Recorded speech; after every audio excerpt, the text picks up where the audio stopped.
Tonight, we are pleased to welcome back Richard Eason, a retired United States Foreign Service officer, who will offer us insights on what's happening in the Middle East and perhaps in other parts of the globe. He has a master's in international affairs from George Washington University and graduated from the United States Naval War College in Newport, Rhode Island, with another master's in security affairs.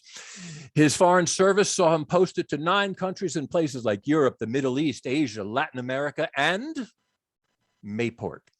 Now, there'll be plenty of time for questions and a healthy Zoom chat at the conclusion of his presentations. Should you prefer, you may message a question via the Zoom chat feature. Please mute your mic until it's time to speak, and be reminded that we are recording for posterity.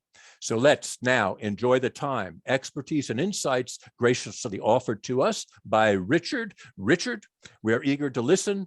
We are all yours. Thank you, Richard, for being with us. Thank you very much. Thanks for the opportunity.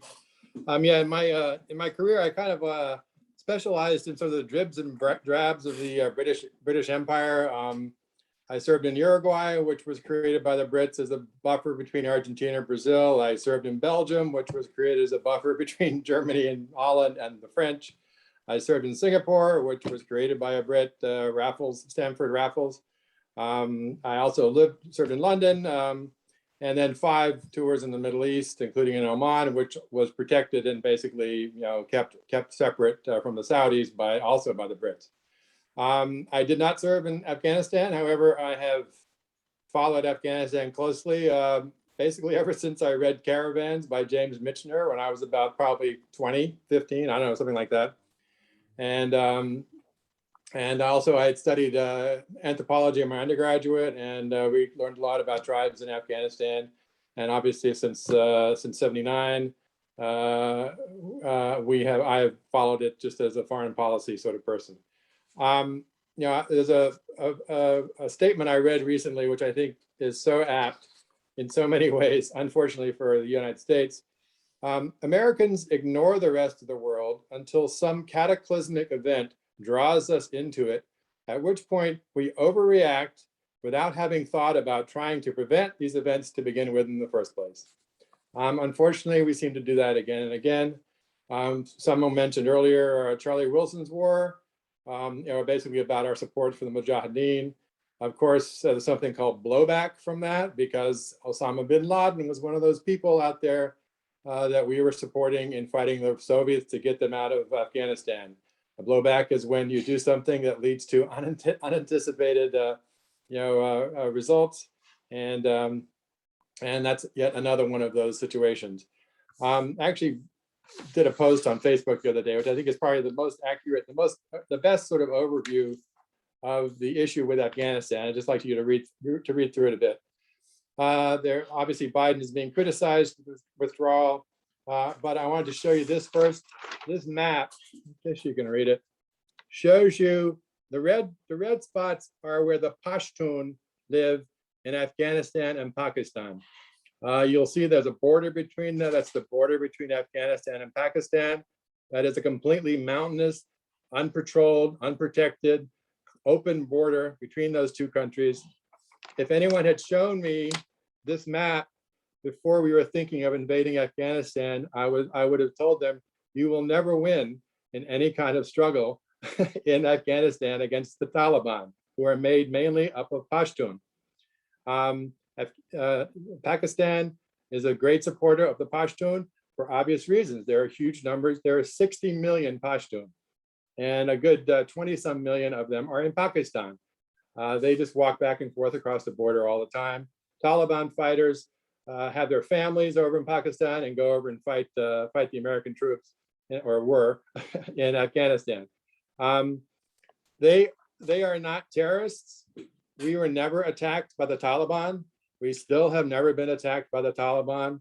They are sandal-wearing tribesmen with AK-47s running around the mountains of Afghanistan. They could not attack us if you paid them.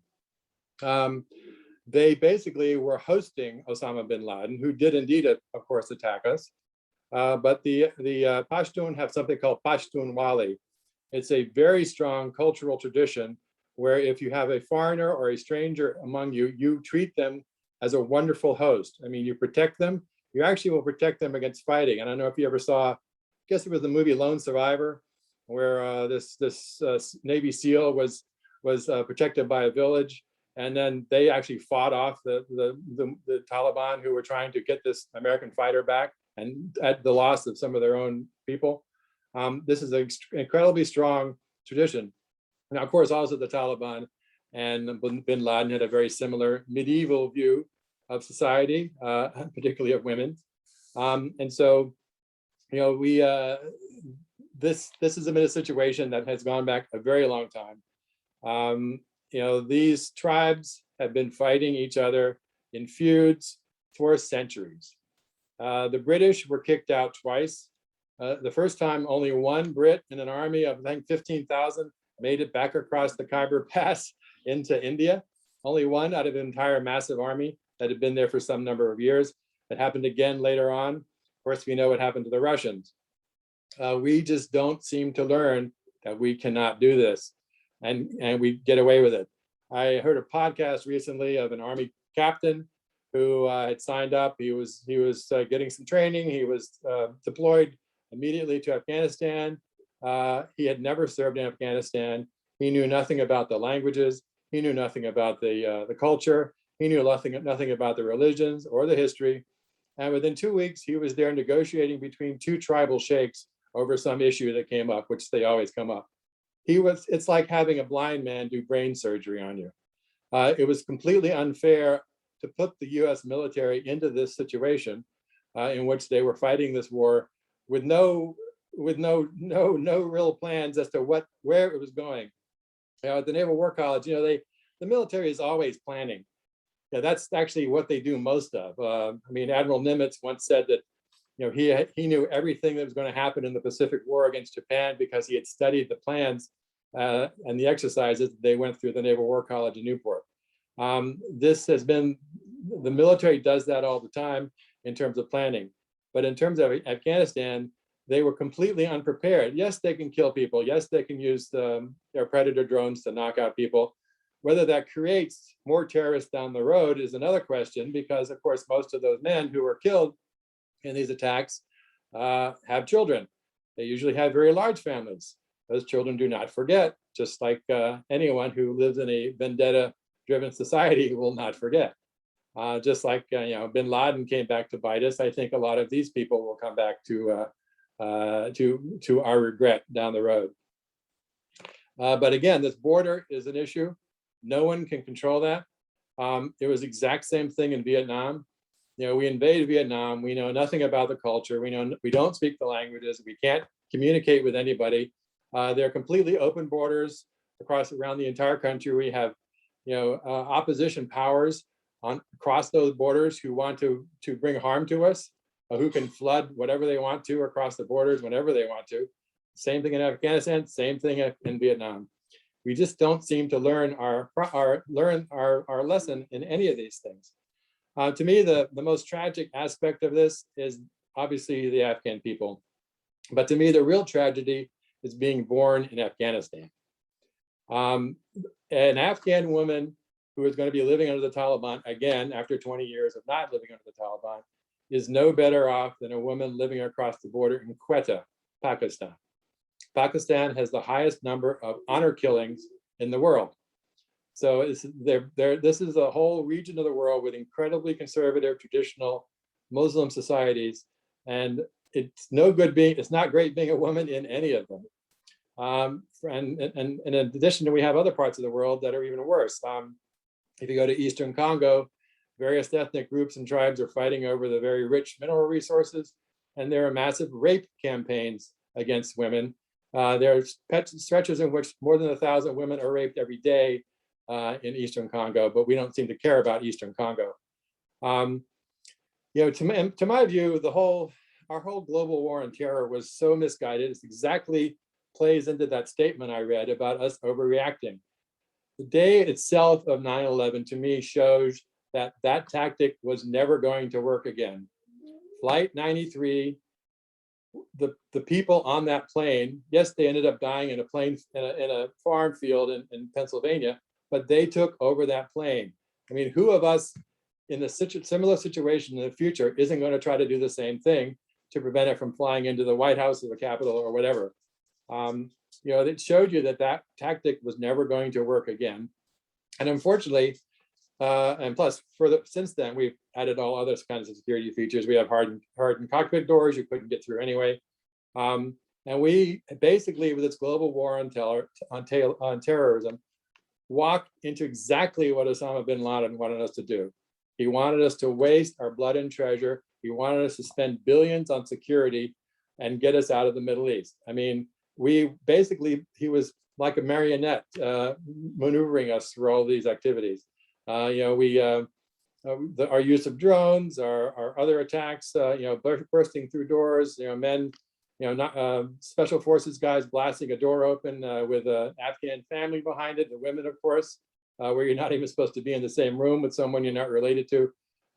We have basically ruined our relationship with an entire country ever since then. And then, in addition, we raised the hopes of the more cosmopolitan women, or even the cosmopolitan people in these countries, and to no potential in the long run. They are still going to be in Afghanistan. Afghanistan is one of the poorest countries in the world, and never was going to be anything different.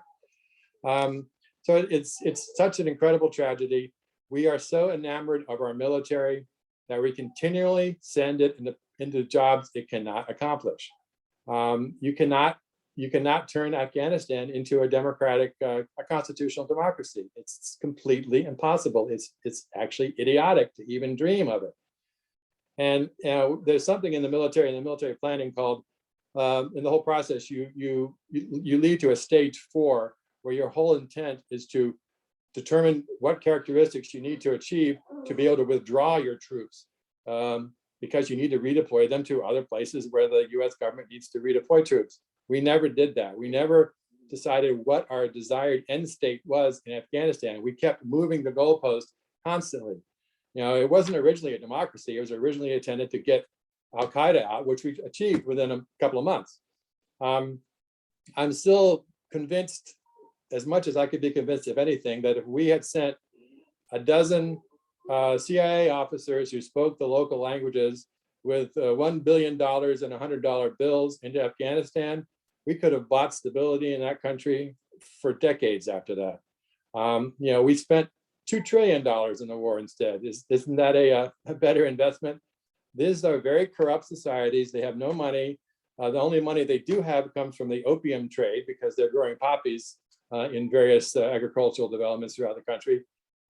It was such an overreaction to the attack. I mean, yes, 9/11 was horrible, but the Taliban did not attack us on 9/11. It was Al-Qaeda. Al-Qaeda has pretty much been destroyed, and Afghanistan is not the only place Al-Qaeda can operate from. Where did the attackers come from? 9/11? They were all in America. They'd actually been trained in America. They were learning to fly airplanes in America. 15 of them were Saudis, for God's sake, our supposed allies. 2 were Emiratis, 1 was Lebanese, and 1 was Egyptian. Those are all supposedly our allies. It's not a question of needing a place like Afghanistan to launch a terrorist attack. And the US military is not the right tool to address these issues. The intelligence services are, international police cooperation, the US Treasury tracking terrorist financing, which I've done in my career many times overseas, and stopping it. Those are the right tools for these kinds of engagements. But we just overreacted so horribly. And again, the Afghans will pay the price. But then again, the Afghans weren't any better off 20 years before we arrived. They were just as bad off as they are now. The only thing we did was raise hopes to be dashed completely for segments of the population. It's such a tragedy. Biden did exactly the right thing.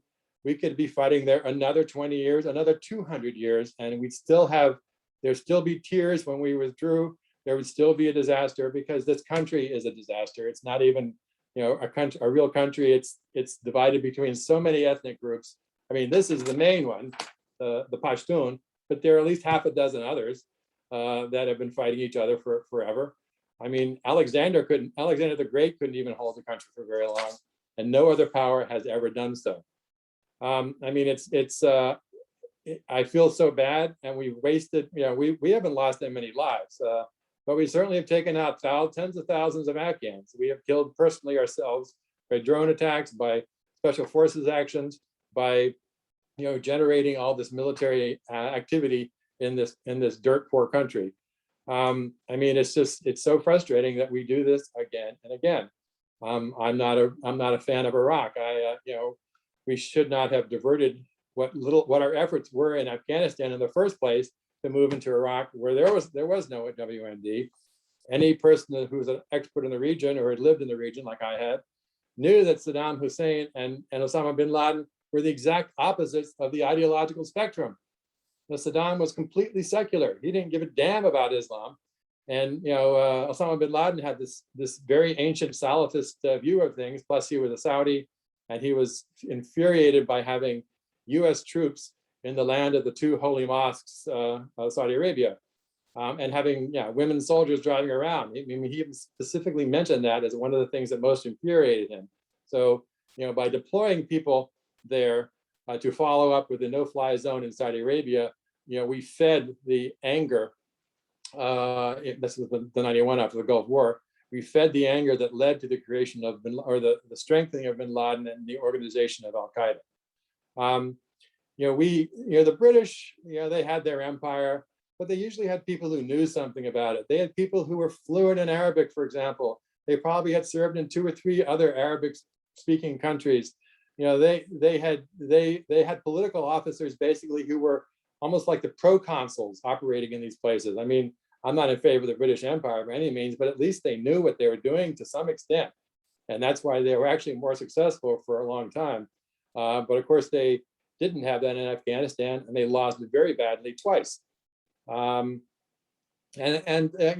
say, well, look, we've been in Korea all that long. There's not a civil war going on in Korea. There's going to be a civil war going on in Afghanistan, and there always has been, and there always will be. Having our troops there is simply not the way to proceed. I guess the point. I'm just so frustrated that we keep doing this. It's been 20 years. It went on 10 years too long. I think we should have maybe tried it for a couple of years at the beginning. We defeated Al Qaeda, as I said, within several months. But to try to set up some kind of stable Western democracy was the height of idiocy. I mean, I just can't believe we would even try this thing. And then instead of having a massive AID or U.S. State Department surge or academic assistance to do that, we'd send in army captains who didn't even know there were tribes in Afghanistan. I mean, the arrogance and our hubris simply knows no bounds. I mean, it's so frustrating because we did this in Vietnam, we did this in Iraq, and we did it again in Afghanistan.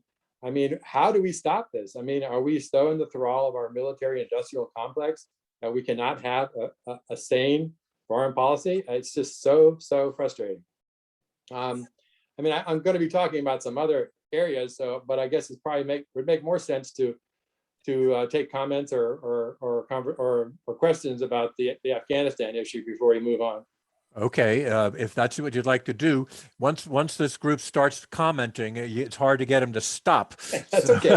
All right, but there's going to be a lot of questions. Let me start by one, and then I'm going to ask David for the second question. But what are our ulterior motives with Afghanistan? What were we trying to get that might not appear to the average individual? And why do we care about Afghanistan? Well, basically because Osama bin Laden happened to be based there when the 9/11 attack was launched. He'd been to Sudan before. He was in Saudi Arabia before that. We not only was there blowback from us supporting the Mujahideen, in which he got training and weapons operations and all kinds of things, but the bin Laden family itself was in effect, in a sense, blowback from us and our appetite for Saudi oil. The bin Laden family had a $1 billion empire from building all the infrastructure in Saudi Arabia that they were able to pay for because we kept buying Saudi oil for years and years. I mean, it's we don't sit back and look at how everything plays together. We don't have the experts. there are probably, when I was in the State Department, there were probably about 200 people who had fluent Arabic. This was a part of the world that we were involved in a huge extent in so many ways, and yet only 200 people could go in and talk to the people. I was once in a meeting with the deputy oil minister, who is now the Saudi energy minister. We were working on a visit by Bill Richardson, the energy secretary, and he pulled aside a couple of his staffers just to talk about the arrangements for the visit, and he was speaking in Arabic, and he looked over at me and said, "Oh, wait a minute, Richard speaks Arabic. Let's talk over here." So he knew I was one of the few people that could understand him, so he wanted to, say something a little more private. So he moved further away in the huge dining room where we were meeting. But I mean, we have so few of those people who have not only the language, but I mean, at least some understanding of the way the region works. The CPA under Iraq, we'd send these political appointees from Kansas out to deal with the Iraqi setting up the Iraqi government. I mean, we had Donald Rumsfeld, who to me is one of the worst people in U.S. history, who basically decided to send a light invasion of Iraq, one that couldn't protect the borders, so therefore they were able to bring in all the jihadis to attack us regularly. Two, couldn't protect the ammunition dumps, and therefore they could build all kinds of IEDs easily. Three, they didn't seem to realize that Iraq was a majority Shia country with a minority Sunni government. So when we got rid of Saddam, who was going to be having their way? Iran, a country of 80 million people, who is a much bigger threat to our interest in the region than 25 million population Iraq ever was with its kind of lunatic President Saddam. It's so frustrating. We have such arrogance, such hubris, that we don't think we need to know about the rest of the world. Most Americans couldn't even put these places on a map, even now. Right, right. After decades of war. Let's go to David and then to Susan. David. Sure. Okay, I just want to say I agree with 124% of everything that Richard said. And for those who don't know, I've been a professor of political science at UNF for 27 years. I just retired, but I taught courses on the Middle East. I lived in the Middle East for several years. And the comment I wanted to make to reinforce one of the things that Richard said was in 2005, I think it was, I was invited by a Navy captain at NAS Jax to come out and talk to his sailors who were going to be deployed to the Afghanistan theater, actually, to give a talk about Afghanistan, the culture, the religion, the political problems, etc. And I did this 2 or 3 times. There was another professor from UNF who was invited out.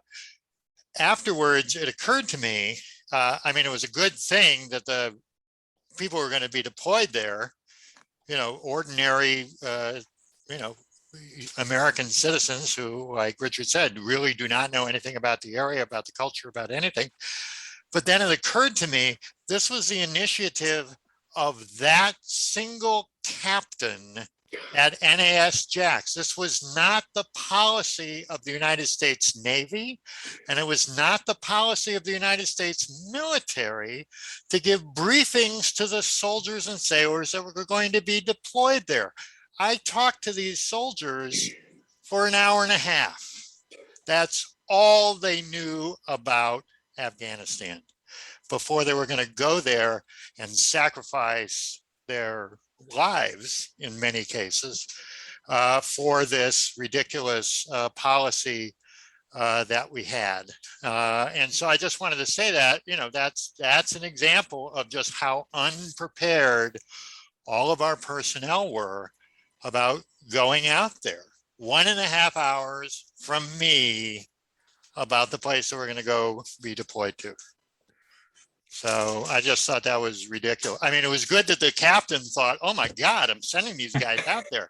Yes. But the Navy and the military did not do that as a general policy.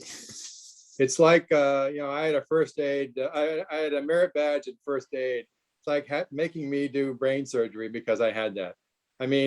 We so underestimate the skills that we need to actually run a country. Invasion is nothing. We can blow up and kill all kinds of people. We've got such great weapons, but building a country, operating it, maintaining political stability, economic development involves such a cast of skills that you've got to have that whole plan in place before you even move there. I remember with Iraq, again, Rumsfeld, basically the State Department was holding meetings with a whole range of people from a variety of agencies, including some Iraqis, to look at, okay, how do we get the electricity back on after we invade? How do we get the court system up? How do we get the water running? And so they had these committees, and they actually came up with very precise documents. Okay, here's what to do about the water into Crete. Here's what to do about the judicial system. But Rumsfeld said, oh, we can't get any of that stuff. So he told his DOD people not to attend the meetings. And then later down the road, some of the Iraqis who had been involved in these meetings, who were later, part of our invasion and trying to set up a government, asked for those same documents because they knew how good they were and how that's exactly what they needed to have a roadmap of how to get the electricity system back up, for example. But it was the arrogance of people like Donald Rumsfeld who thought that, just sheer military power was sufficient. We need to stop deploying our military in every circumstance, basically, in my view. I think it was Gates who said, if anyone decides to deploy a U.S. Army, a U.S. ground forces to Asia, they need to have their head examined. And I agree completely. We do not know what we're doing. It's on the other side of the world. We don't need to be, investing our treasure and losing our American blood overseas in these countries. It's just, I'm bald, but that's not because I'm tearing my hair out, but I wish I could have been, because it's so frustrating. And I saw that from in the State Department. In the State Department, you only have so much you can do about it. We, when we were about to invade Iraq in 2003, many people who knew the region, CIA officers, even U.S. military officers, certainly State Department officers, thought it was insane to actually take out Saddam and hand the region on a plate to Iran. And yet the political leadership still pushed for it. I have on good authority that about 3 weeks after 9/11, President Bush learned that Iraq was a majority Shia country. He had already decided to remove Saddam, to remove the minority Sunni ruler of Iraq, when he learned that, oh, gee, it's not even a majority Sunni country. How can anyone operate under that complete blindness? It's very frustrating. All right, let's go to Susan. You have a question, Susan. Yes, I have 4 questions. The first one is, I understand that Trump campaigned on removing the troops from Afghanistan. Why do you think that he didn't? My second question was, my neighbor said that when we were training troops in Afghanistan, sometimes we'd train them and they would come back and kill the same people who had been training them because they were paid more because the country is so poor. And I was wondering, you said you speak Arabic. Would you speak a little bit of Arabic for us? And then about number 4 question, Charlie Wilson's War. He talks about in that movie how we should prepare the country by building schools and things like that. How much should we have done that instead of troops? Thank you. Okay, أنا درست اللغة العربية سنتين، سنة واحدة في أمريكا في واشنطن وسنة واحدة también أيضا في Tunisia. I just said I studied Arabic for 2 years. I studied it once at an institute outside of Washington in Arlington, and the second year was in Tunisia at another language institute. The issue with Arabic is kind of like in Spanish. There are very distinctive accents and dialects. A Cuban and Argentine really can't communicate that well. Neither can a Moroccan and a Kuwaiti. I'm sorry, now with 4 questions. What was the first one? What about Trump? Trump campaigned that he was going to pull us out of Afghanistan, and then he didn't. He did actually negotiate. Biden is following the agreement that was negotiated by Donald Trump. He changed the actual date from May until well, now August for withdrawal, but this was an agreement negotiated by Trump, and he agreed, he believed, and I agree, that the US needs to follow its commitments in international negotiations that it's committed to. Trump did not. He threw out, us being a part of the Paris Accords on climate change. He threw out the work we'd done on the TPP, the Trans-Pacific Partnership for Trade. He basically pulled us out of everything that we'd already agreed. You cannot operate a country by not maintaining your commitments, not by throwing out everything every previous administration agreed to. You do that, you've thrown everything out. You've thrown out more than the baby with the bathwater. You've thrown out the entire international system. So, Biden was just continuing what Trump had committed to. He had negotiated with the Taliban. I think it was stupid. He wanted to bring the Taliban to Camp David. What a great guy! What a smart move that would have been to have these 14th century assassins basically go in Camp David. And Trump was so full of himself in terms of, oh, I can fix anything. I can negotiate any kind of agreement. Well, sorry, you proved that. It's the same. I'll talk about it later, but it's the same thing with Iran, with our nuclear agreement with Iran. But in any event, we don't know. We don't even know what the questions are, much less what the answers are. That's the challenge we have with almost every country, because the politicians don't talk to the experts. Before, for example, before Bush invaded Iraq in 2003, he should have been talking to the regional experts, not just hearing what the CIA had and basing our invasion on one person's report of WMD in Iraq. Come on, this guy turned out to be a total fraud. But he was pulling and pushing with our intelligence community to revise and craft their intel so it would meet their already prearranged opinions. You don't do anything that way. Intel, basically, you wait to receive it. You wait for the analyst to do the analysis. And intelligence analysis is incredibly complicated. These people are highly trained. They spend entire careers to be able to craft intelligence for the president's daily brief or other kinds of reports that the entire leadership of the U.S. government reads. And they have to be damn good. They're not always right. Obviously, they're often wrong because you can't predict human behavior. But at least it has to be done through a system. If we were doing our surgery this way, we'd be having huge mortalities of almost every surgeon in the country. It's simply beyond belief. Plus, of course, we have in the State Department, we have 40 to 50% of our ambassadors are political appointees anyway, who sometimes know what they're doing, but often do not. Do we have political appointee generals? Would you like to go to a political appointee surgeon? But we seem to have a government that operates on the fly way too much, in my view. And I can say all this because I'm retired. Yeah. Well, let's take a question from the chat room here.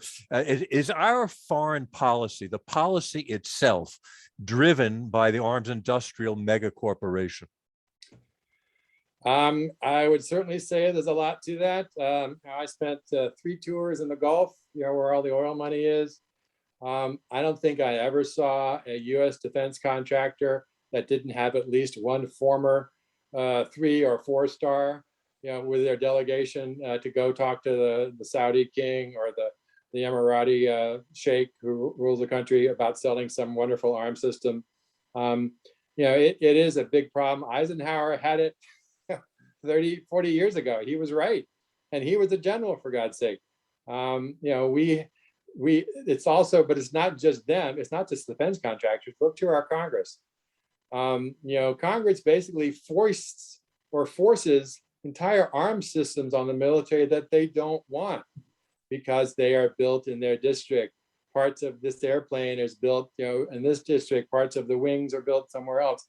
And the Marines or the Air Force doesn't even want them, but our Congress forces it on them. So, I don't want to be blaming the U.S. military for everything, because it's definitely not the case. It's our political system. And yes, this military industrial complex remains a major problem. To me, if you worked on a major contract as a general or a military officer, you should never have any dealings with that company in the future, including work for them for some, multiple six-figure salary. Let's go to Jeanette. Thank you for that answer. Jeanette, are you there? You've got your hand up. There you go, Jeanette. I'm here. I wanted to ask about the nuclear arsenal that they have, because it's pretty considerable, and apparently they have enough fusel, whatever, however you say that, to continue production with nuclear warheads. And are they still with the Taliban? What do you think the Taliban will continue to honor the agreement that was signed, the Nuclear Non-Proliferation Treaty? Apparently, Afghanistan signed it in 1992, and I'm kind of curious if it seems to me that's a major concern. And I'm glad we're getting out. I feel horrible for the Afghanis. And to Susan's point, I watched Charlie Wilson's War. My heart broke. I mean, that silly movie, but it wasn't silly. I mean, it was quite heartbreaking. But we can't fix the world. I think that's oversimplifying it. But I'm really concerned about the nuclear arsenal that they have already. Well, there are no nuclear weapons in Afghanistan. They have no nuclear bombs. Pakistan next door, yes, they have nuclear weapons. India next to them has nuclear weapons, which is why Pakistan has them. There has been substantial nuclear proliferation. When we invaded Iraq, there were no weapons of mass destruction. That was yet again another distortion of the intelligence by the Bush administration, because basically, my view is that Bush wanted to get back at the people who tried to take his father out when he was visiting Kuwait once, and thought he could make his mark as a tough guy and beat back Saddam. Nuclear proliferation is a huge issue, but the biggest threat I think we have is North Korea. We're doing absolutely nothing about it, and I'm not sure there is anything you can do about it. I was involved in working with the nuclear industry to build nuclear power plants in the UAE. Surprisingly, they have huge need for power because they want to export every drop of oil they have because they need it so badly. We think these are wealthy countries. When I was in Saudi Arabia, the per capita income was $6,000 of the average Saudi. They have a very large population, and they produce nothing else. It's pretty much besides petrochemicals and petroleum. But they go to London to their beautiful homes for the summer when it's too hot, and they leave the air conditioner on full in their 7 mansions throughout the country of wherever they're from. So, they have massive power needs. They're also trying to diversify their economies into petrochemicals, into all kinds of industries that require huge amounts of energy input. And so they actually do need a lot more power and so that's one of the reasons they are pushing nuclear power. Saudi Arabia is also somewhere a ways behind that as well. But Pakistan has nuclear bombs basically because India does, and we're not going to be able to change that. And so, how hard can we push Pakistan? Do we really want to piss them off so badly that, or destabilize Pakistan and then have jihadis, grabbing some of those nuclear weapons? Because that could happen. That to me is my biggest fear, is that, one of these extremist groups, and there are many of them in Pakistan and beyond, who would love to take one of those things and either make a dirty bomb out of it or explode it. I can talk about Iran later, but sorry, what was another question I missed? Well, we have another question from Fred. Let's go to Fred. Okay. Fred, are you there? This is kind of related to that. And remember, I attended some of courses that David Strong-Baird held at the UNF, but talking about Pakistan. And I'm just curious, what do you think the stability of Pakistan is, and the possibility of radicals taking over that country? And I know that the Pashtuns are there other tribes in Pakistan, in Afghanistan, so minuscule that they really don't have much influence over the Pashtuns, that the Pashtuns can just pretty much walk all over them? Or do you have any ideas about that? Well, those areas that don't have red are full of other ethnic groups. The Pashto are dominant and have the most power. But I mean, there are plenty of Uzbeks, there are Tajiks, there are other ethnic groups, particularly in the north, that probably will be in a civil war with the Pashto pretty quickly. And I don't think if you're a Pashto, you're going to be able to walk around every part of your country of Afghanistan either, just like we couldn't. I mean, I could tell things were going badly after about 15 years of the war in Afghanistan. We used to drive from the airport to our embassy. About 5 years ago, we were having to change. And even though you had an armored motorcade, you couldn't do that anymore. You had to fly a helicopter from the international airport in Kabul to the embassy because it was too dangerous otherwise to drive. To me, that told me that this thing was about to end pretty quickly, and there really wasn't much of anything we could have done about it. The Taliban had already taken over significant parts of this country long before Biden was even in office, for God's sake.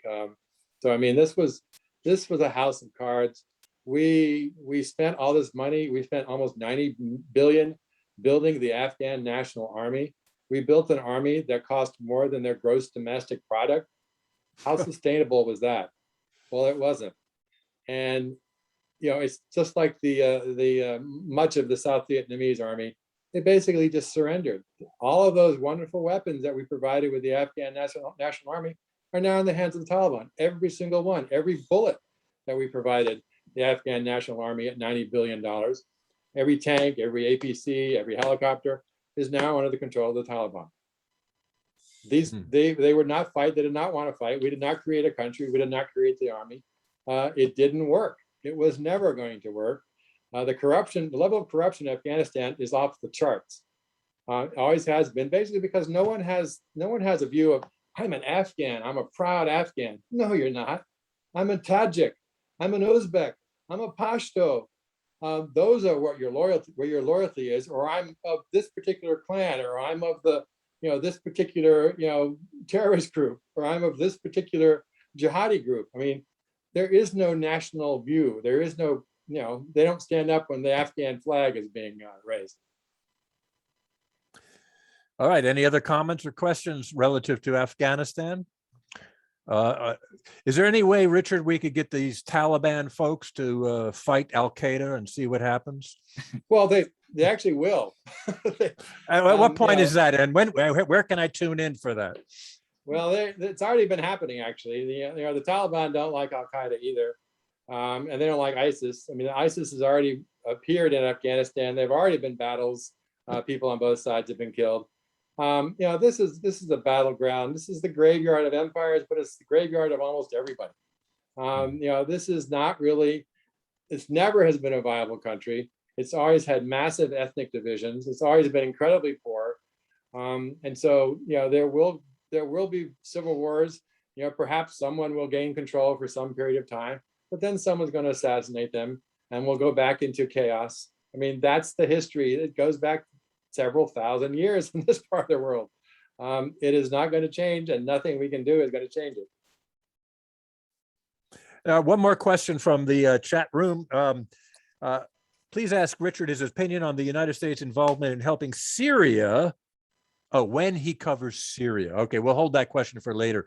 Any other questions relative to Afghanistan right now? Going once, going twice, 3 times? All right, Richard, the floor is yours.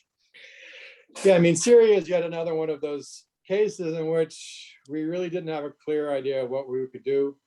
Syria is a country of 25 million people. There really wasn't a whole lot we could have done.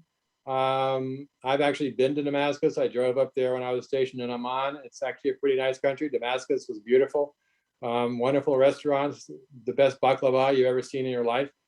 Wonderful Ottoman homes with gorgeous restaurants in the courtyards.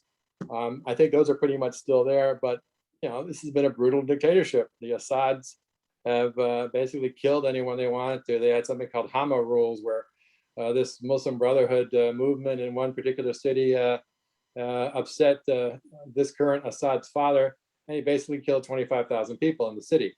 Well, that's the same way he's regained control over the whole country. Syria is a huge problem, but there's really not much we can do about it. They are also allied. They are an Alawite, which is a sect of Shia Islam. So they're always close to Iran. So that's another reason that Israel it doesn't like them either. But when I was in the UAE was also doing some things to try to help destabilize the Assad government. That didn't work. Of course, all of these problems go back to the colonial powers. Winston Churchill drew practically every line we're talking about, every border out there, and he has a lot to answer for. But I mean, basically, the French and the British ran these places, and they're creations. I mean, yes, there were ethnic groups and Arab tribes and all kinds of other groups that were there forever, but I mean, the lines, the countries as they were designed were drawn by European powers, we see how well that's worked. But Syria is a brutal place. The civil war was horrific. It's helped to destabilize Europe in many ways by the massive numbers of immigrants, probably it came close to bringing down Angela Merkel in Germany because she opened the doors of Germany to immigrants. I think actually immigrants are exactly what Europe needs. Europe has a falling population. No country grows economically with a falling population. They need to be bringing in young people who will be able to support the economy and support their very expensive social welfare systems as they age. They're all aging countries as well. So, I mean, you need young people to pay for that social security and that healthcare. Now, obviously, it's difficult to absorb a big chunk of people from a very different ethnic group, but Syrians are highly educated people. I've worked with some who left earlier than that, it was another, in a sense, a missed opportunity. But you've got a dictator in place. I mean, basically, you've had you until recently you had every Arab country only with dictators. Well, now the one country that had a little hope after the Arab Spring, Tunisia, seems to have gone back the other direction. I lived in Tunisia for a year learning Arabic. Ben Ali, who looked a little bit like some kind of like a Dracula. There was somebody in a uniform with a gun on almost every street corner on my 2-mile trip from my house to the institute up in a place called Sidi Bou Said, a sort of a beautiful touristy area. But I mean, these have been state run economies, police states forever. And, actually, I felt pretty glad that, Tunisia was a police state, because otherwise you might have someone like the FIS next door in Algeria, which was beheading, several thousands of people in their fight against the Algerian government. So, I mean, the brutality out there is massive. It's a huge challenge. Tunisia was a better case because thanks to Bourguiba, one of the previous leader there throughout the 60s and 70s, he basically stopped the population growth. He educated people and I guess brought in family planning issues. And so to me, that's been one of the main drivers of the instability in the Arab world and the poverty is the massive population growth. The fact that average families are 7, 8, 9 children. You can't run an economy, you can't develop an economy with that much of a change, that much of an additional amount of young people every year. Tunisia didn't have that. And for a long time, it was much more stable until you had Bouazizi, immolate himself in protest of the local authorities harassing him with his little fruit stand.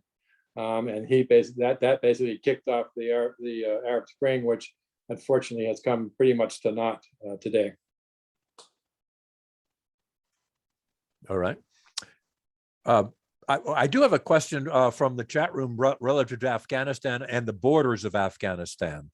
Were the borders drawn through a world war, or were they drawn through colonialism? How were they drawn?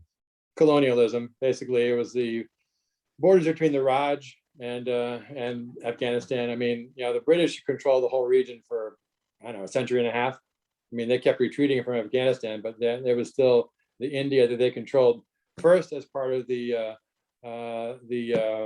what's the company they had?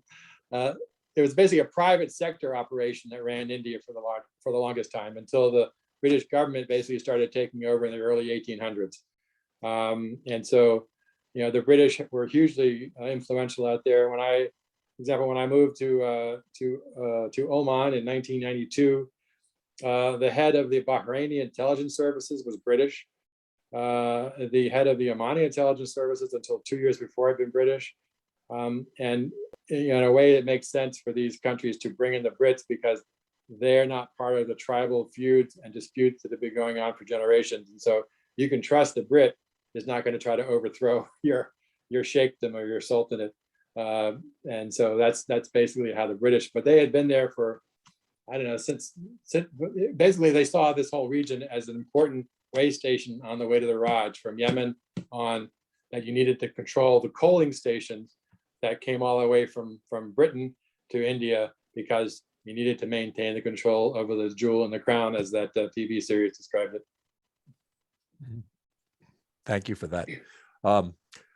Anybody have any comments or questions at this point? If not, Richard, you feel free to continue with your presentation. Sure. I guess next I wanted to talk about Iran. I think it's very unfortunate how our relations have gone with Iran. Of course, once again, we are largely responsible for many of the problems. In 1953, I think it was, we sent the CIA in to overthrow a democratically elected government. Mossadegh was the man's name. And we basically put in the Shah. And so that alone explains a lot of the hatred that Iran has towards the United States. We helped him set up SAVAK. The CIA basically trained SAVAK, which was their intelligence services, which was incredibly brutal. They would even do things like burn a movie theater with some of the opposition people in it. 600 people were killed, I think it was, in that incident. You know, it's an incredibly brutal police state again under the Shah, but he was our man, you know, and we were concerned about the Russians coming down and getting their warm water port. So we basically threw every other consideration of human rights or anything else out the window and wanted Iran as our guardian of the Gulf. Now, of course, Iran is Shia and most of the rest of the region is Sunni. The only Shia there are the eastern province of Saudi Arabia are Shia, which is, of course, where most of the oil is. The Houthis over in, they're now called the Houthis, they weren't then, in Yemen are Shia. Hezbollah up in Lebanon are Shia. And so we basically, you know, this is something that goes back to 630 AD when the Shia and the Sunni broke off. And, you know, everyone was praising the Abrahamic Accords when the UAE and Bahrain, you know, set up a diplomatic arrangements with Israel. I did not have that viewpoint. I thought we were basically taking the UAE and Saudi side in this civil war that goes back 1,400 years, and that's what was driving those countries into wanting to have relations with Israel. Israel also, you know, hates Iran, and so they were willing to, you know, the enemy of my enemy is my friend. It was exactly that type of arrangement. When I was in the UAE, there was the Israelis already had significant relations with the UAE. I was actually the embassy person charged with being the liaison between the secret Israeli mission in Dubai and the U.S. embassy to make sure they were being protected. They were having their relations with the Abu Dhabi government. I'm saying that now because obviously it's come out and they are actually there with completely open diplomatic relations. I was also involved in negotiating Israeli participation in the first international organization involving Israelis set up in Abu Dhabi again. It was a natural resources, a renewable energy international organization. IRENA is the name of it, which was set up in Abu Dhabi, and we were involved in getting the UAE to accept Israelis to be stationed in Abu Dhabi. This is before all of this stuff happened. To be a part of this operation, because, you know, like the UN, we also let the Iranians come to the UN, even though we don't have diplomatic relations with them. So, you know, it's the same sort of thing. Now, they kept talking about the peace accords between, the UAE and Saudi Arabia, well, not Saudi Arabia, but Bahrain and Morocco and Israel. There have never been wars between Israel and these Arab countries. They are not even, near each other, for one thing. So the hype that Mr. Jared Kushner was pushing for this, again, the man with no knowledge whatsoever of the region or the history, who basically said, I don't really care about the books.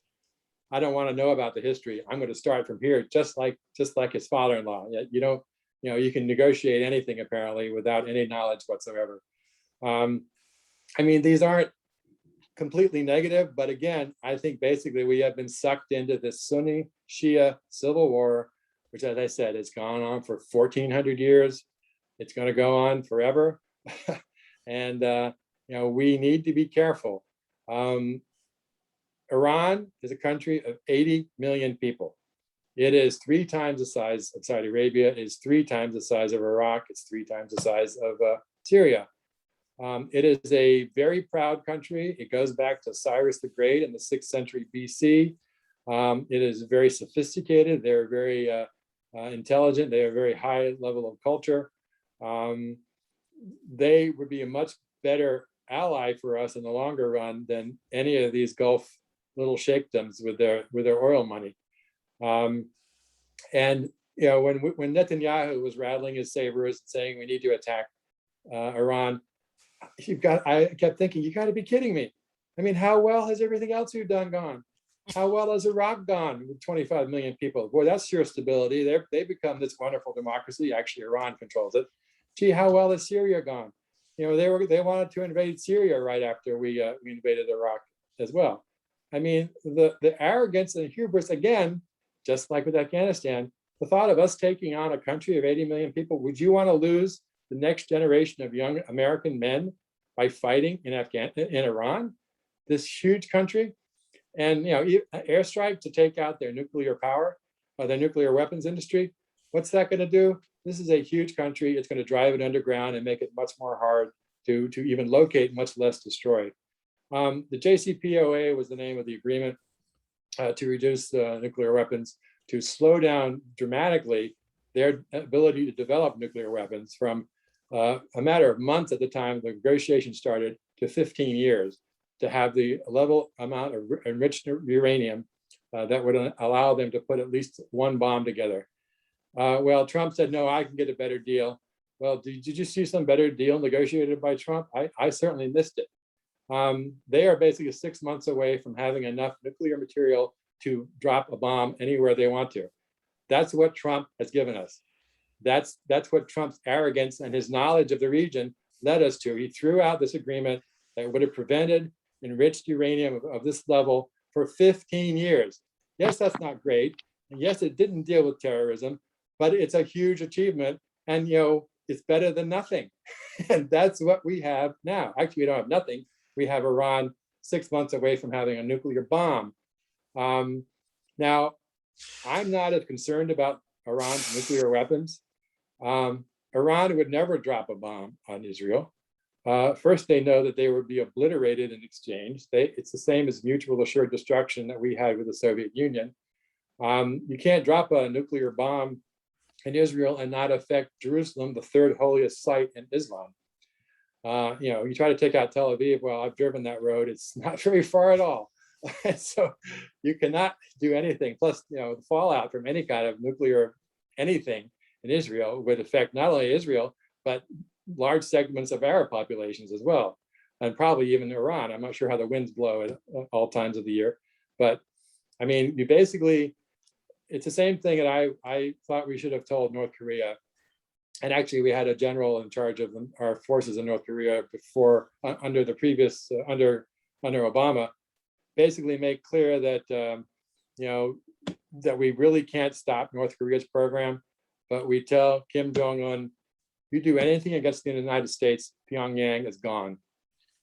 You make it clear, just like we did with the Soviet Union, mutual assured destruction, but it's not going to be mutual in our case. Yes, he could probably maybe reach some city in the United States. I think it's still unlikely, but you make clear you do not use those weapons. You will regret it. And there's nothing, you don't need to say anything beyond that.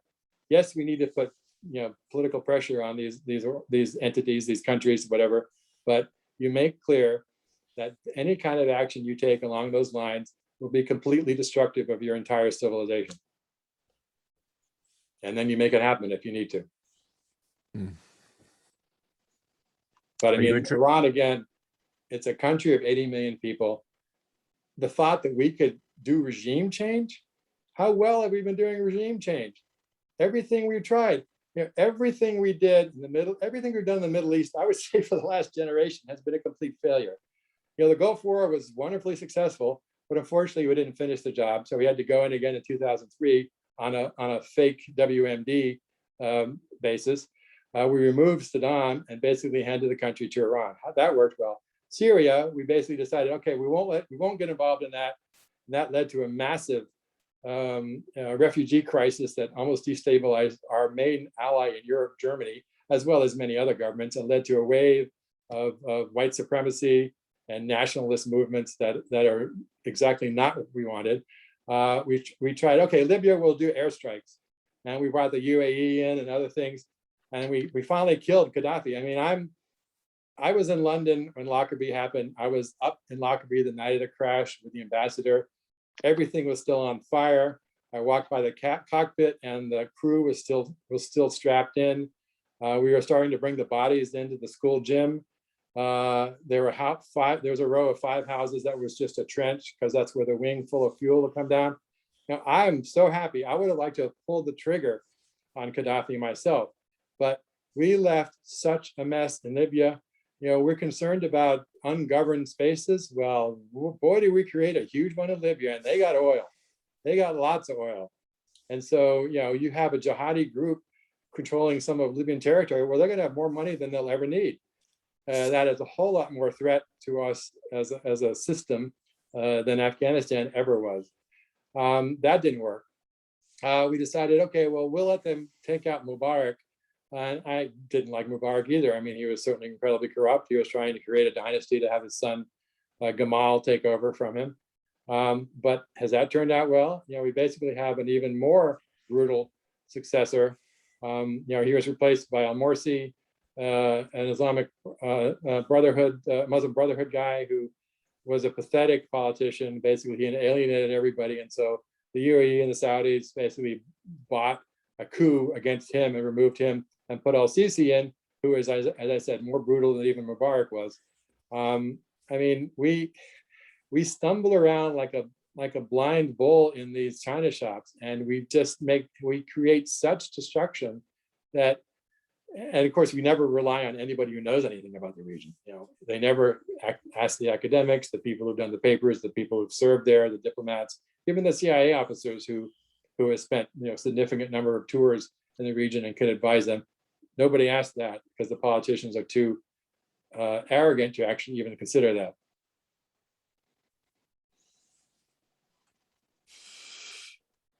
Are you prepared for some questions at this point? Anytime. Anytime, but I don't want to interrupt your flow. Okay, well, I guess I can go. I wanted to. I've been reading this book, a very good book called Crucible. It's about basically almost everything that happened in 1947, 48, and the way it has set up pretty much everything that we are dealing with today, from the establishment of Israel to the partition of India and Pakistan, a whole range of issues. But there's a wonderful quote I read. Ronald Sores, the British governor of Jerusalem and Judea in 1921, wrote, 2 hours of Arab grievances drive me into the synagogue, while after an intensive course of Zionist propaganda, I am prepared to embrace Islam. That was 100 years ago today. And to me, that quote still applies in spades. I mean, it's always been a difficult place. I read a novel by Disraeli set in the Middle East in the 1840s. It was the Druze and the Maronites fighting in Lebanon. I mean, these cultural divisions and fights go back millennia practically. And we enter these Donnybrooks at our peril. the Israeli situation is very interesting in many ways. First of all, their political system is by definition unstable. They have so many political parties that a small, or extreme right-wing party of 3 people can actually overthrow the entire government. So by withdrawing from the coalition, it's always a coalition. Nobody basically has a majority. And so these extremist parties on the extreme right wing or whichever wing can overthrow any government. So the prime minister is always beholden to that particular tendency. I mean, in many cases with those parties, it's the settler movements. I mean, I find that whole system so frustrating. When I was in Oman from 92 to 95, in 95, Rabin was moving ahead. The peace process was moving ahead. The Madrid process was moving ahead. I was in Oman when the deputy Israeli foreign minister came. The first visit of a Israeli foreign minister came to Oman, the first such visit basically in Oman's history. Things were moving ahead so well. And then a Jewish extremist shot and killed Rabin. Unfortunately, that was the closest we got to some kind of stability, some kind of hope for the future. To me, it's dashed. My personal view is that Netanyahu, in 50 years, people are going to look back and say he basically destroyed Israel by not setting up a 2-state solution. You're going to have either an apartheid state, or because there are going to be more Arabs in that country than there are going to be Jews. How are they going to maintain control? It's going to have to be some kind of apartheid. Without a 2-state solution, there will either be a Jewish state or democracy. There will not be both.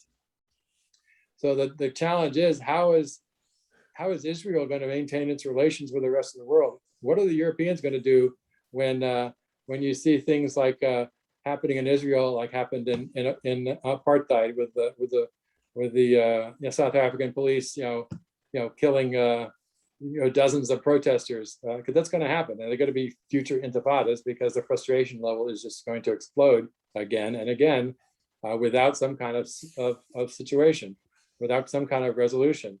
Netanyahu has made it clear that will never be something he ever wanted.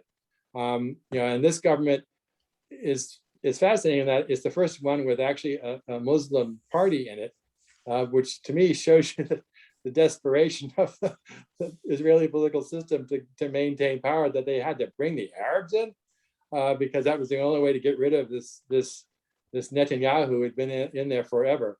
I mean, Netanyahu and Trump, not surprisingly, got along very well because they had exactly the same kind of tactics. But I really worry I fear for the future of Israel. I mean, I do have a wife who was born in Jerusalem. She is not political in the least. She's Palestinian, Jordanian, born in Kuwait, actually. Her family was from Jerusalem. But there will be no stability in the long run without a 2-state solution or something that addresses the Palestinian needs. I don't think there'll ever be right of return. Probably there shouldn't be. I mean, but something has to be done.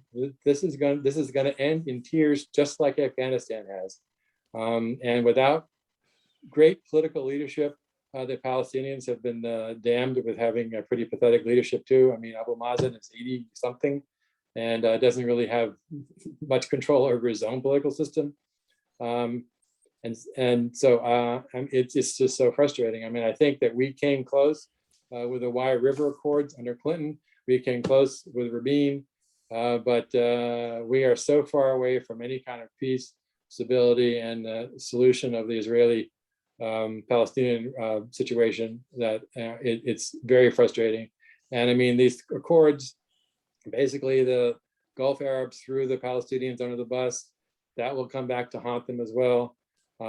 First of all, there are hundreds of thousands of Palestinians working in those countries, building those societies, engineering their roads, putting their electrical systems in. I mean, the Emiratis don't know how to do much of anything, and the Saudis don't even try. I've been into endless numbers of Saudi offices. Their desks are completely clear of papers, except for maybe that day's newspaper. They go in at 10, leave around noon. That's their workday. That's what happens when you are growing up on a sea of oil. So they never really cared about the Palestinians. It was all lip service. But it's an issue that's going to come back, and I think in the long run destroy Israel, certainly as a democracy, and certainly as a dues-paying member of the Western Alliance.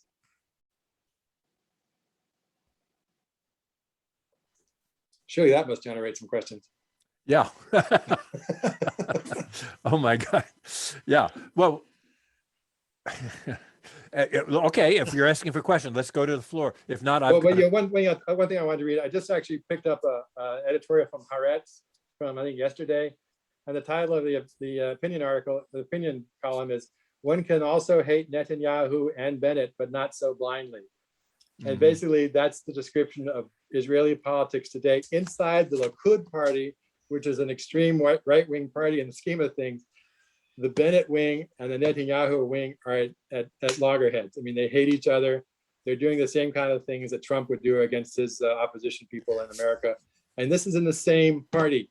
And so, I mean, Israeli politics is the best show to watch in history because they all hate each other.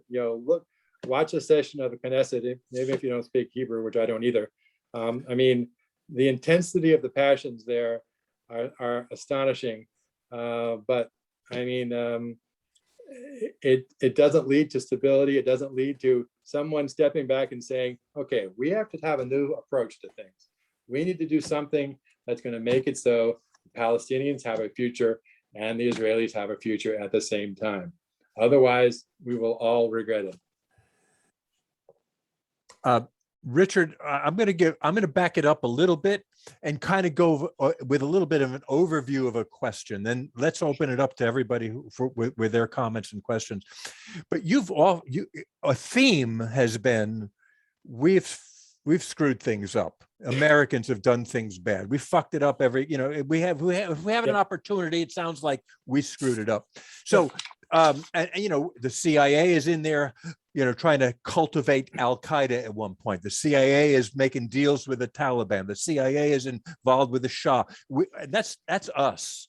All right. So what, from your perspective, your experience, is our next best step to back up from what we've been doing and try to do, in your view, the right thing? Well, I mean, we need to scale back. One thing, we get our generals and defense contractors out of there. We stop selling hundreds of billions of dollars worth of weapon systems. I mean, we had a great start in the Middle East. In Oman, I was there for a big ceremony recognizing the first time an Omani ship went to New York to trade. It was 1830. We had medical missionaries come to Oman in the 50s and provide the Sultan. They treated the Sultan back in the 1850s, the 1950s, the previous Sultan. They were beloved everywhere. There was, I think, the Dutch Reformed Church, I think, was the exact church. I actually met the guy who was still there, and I met one of his sons. They were living in Muscat for years. Muscat is 120 in the summer.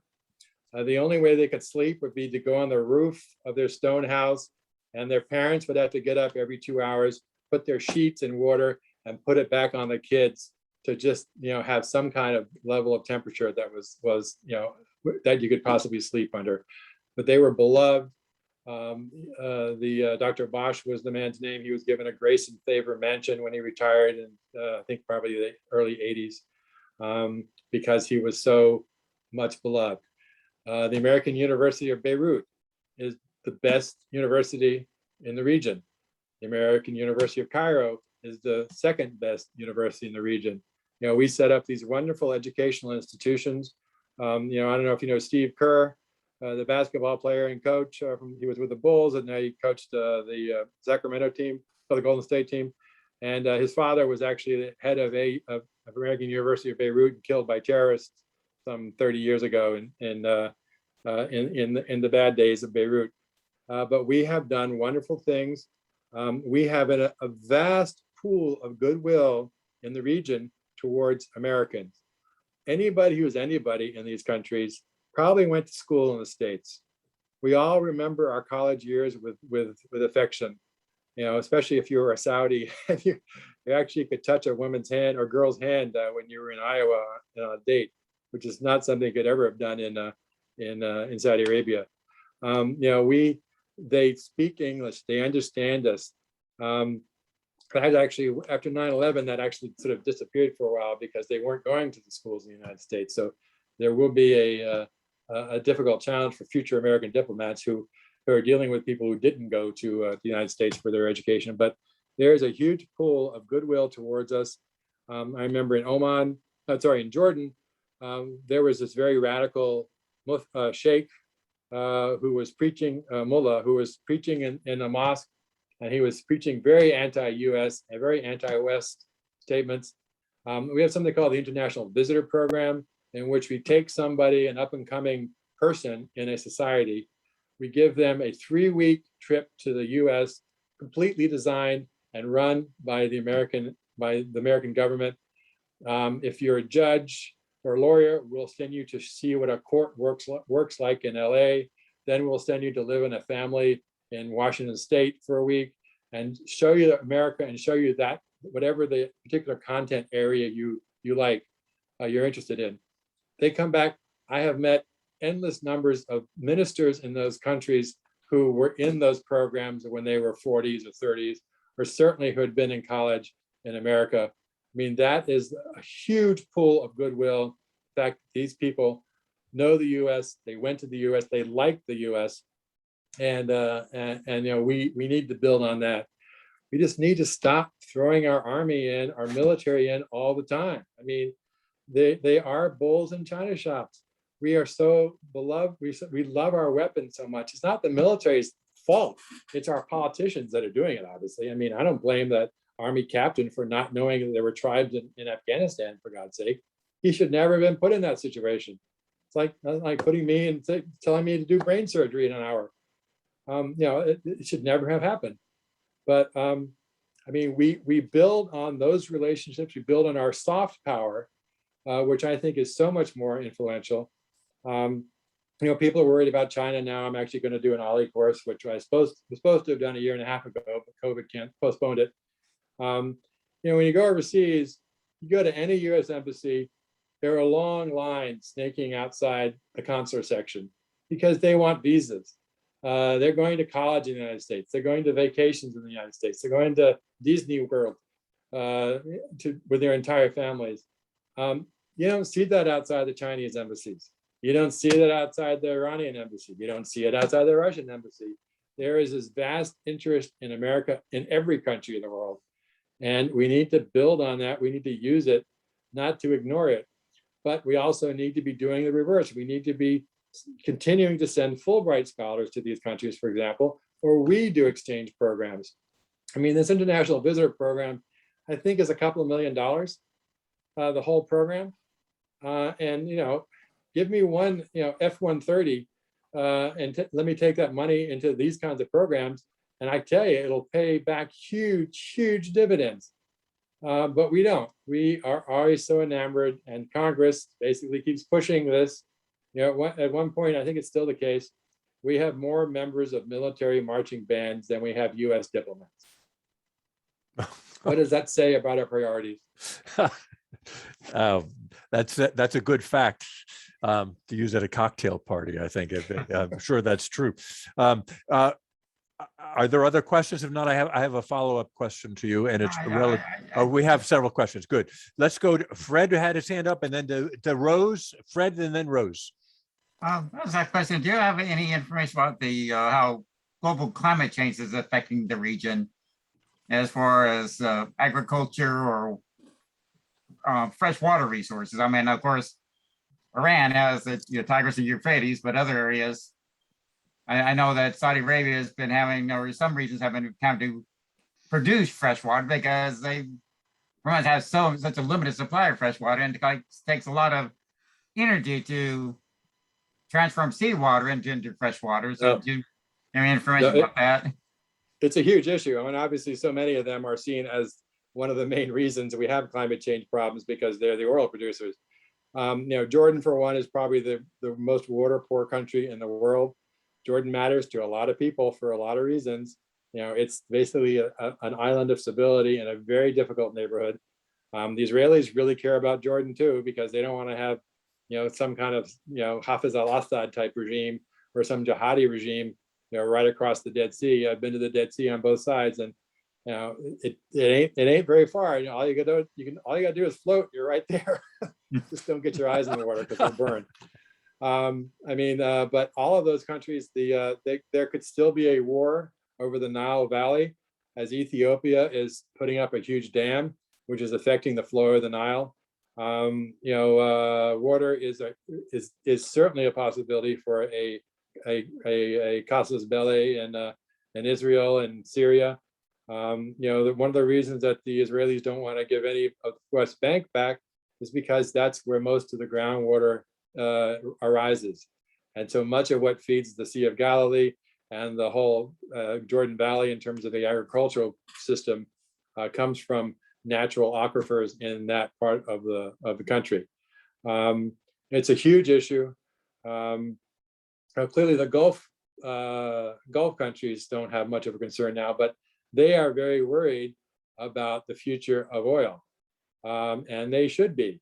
The more we move to electrical power, the more we move to electric vehicles, the more that's going to hurt them. It's already hurting them, and they're already very worried about our fracking abilities.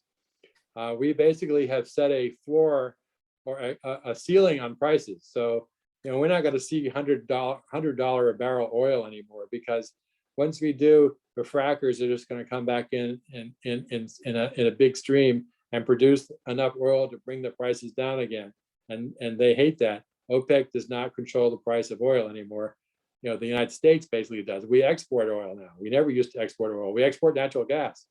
That obviously won't go on forever, but they are very worried about. When I was in BOE, they had a 100 megawatt solar panel facility in the desert, and which sounds great. Oh, it's fantastic. They're not going to use oil. They're going to be carbon neutral. Well, it's 90 kilometers from the Gulf. Deserts are very dusty, and so those power panels get extremely dusty and have to be hosed down every single night. Well, where does the water come from? It comes from the Gulf. It has to be desalinated, because you can't put salt water on those things because it will destroy them. So they're pumping desalinated water 90 kilometers from the coast to clean these things every night. I'm sorry, that is not economically viable. So they're doing these cutesy things that are just basically excuses, or playing around the edges, but they have huge power needs. I told you about the UAE having nuclear power plants. They're going to have 4 massive nuclear power facilities online very soon, because they want to diversify, and they need to do these huge, copper refineries, all kinds of other things where they can bring in basically everything they need, and they provide the power for it. And the only way they can do that is nuclear power, because they don't have enough natural gas anymore. So yes, it's a huge issue. Thank you, Fred. Thanks for the answer. Other questions, comments from the floor? Yes, Rose, we said we'd go to you. Okay, Roseanne.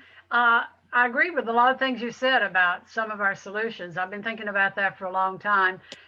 Even went back when I read 3 Cups of Tea, and he went in and gave money, but the local people planned the school and built it. Local people built it, and I thought it made a difference. So I had hoped that when we had more women in as Secretary of State, that would be their goal rather than going in some other direction. But I guess I'll have to live a little longer to see it make some kind of difference.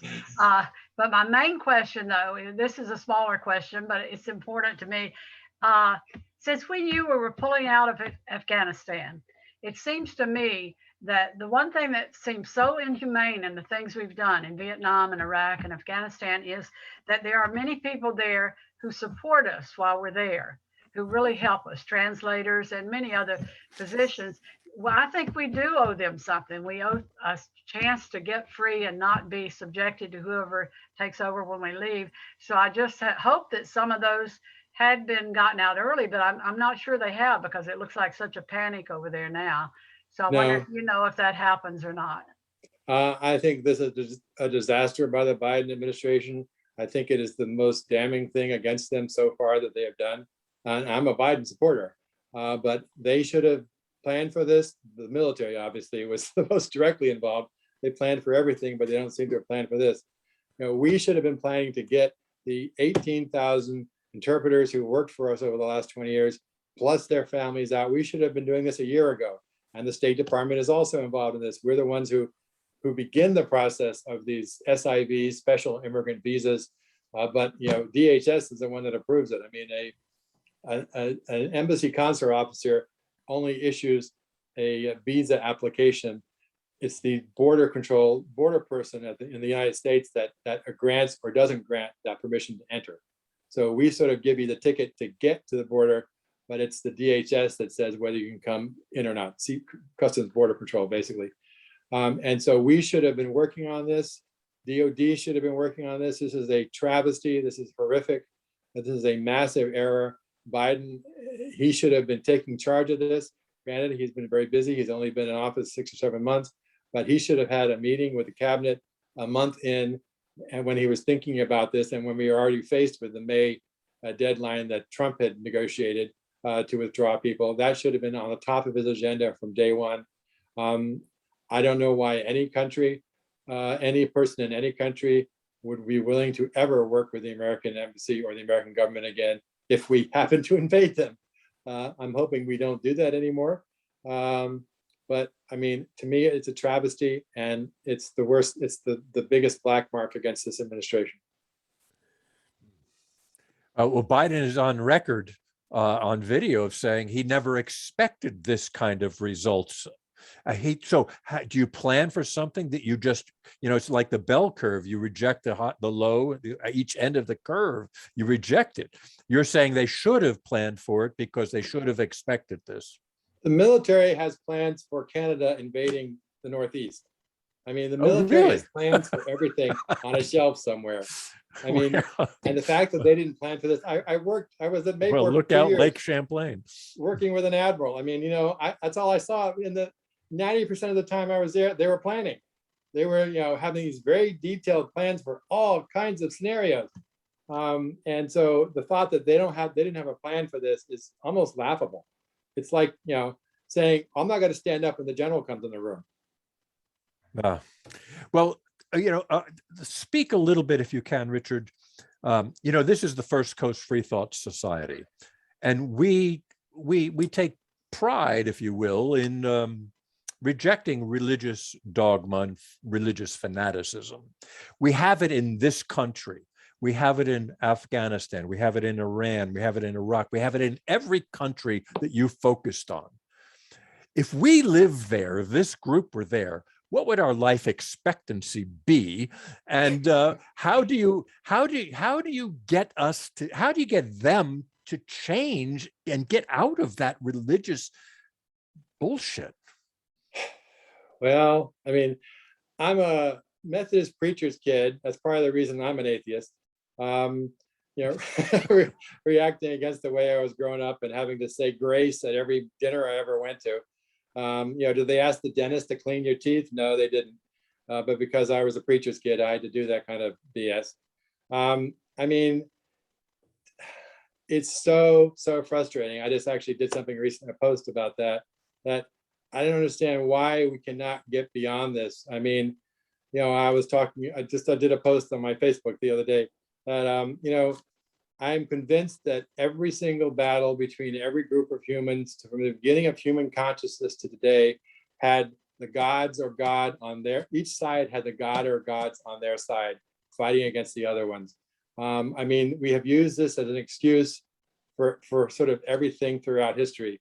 I was just watching a mini series about Michelangelo and had Savonarola and the Bonfire of the Vanities, taking huge mounds of beautiful Florentine art and burning it in the Piazza della Signoria in Florence, in the name of religion.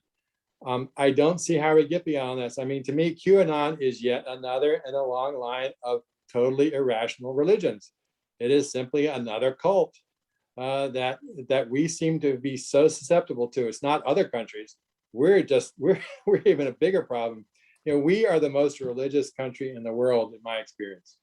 So it's Saudi Arabia is more hypocritical. You know, you see the Saudis, you're on an airplane with them to London, they immediately take off their headdresses.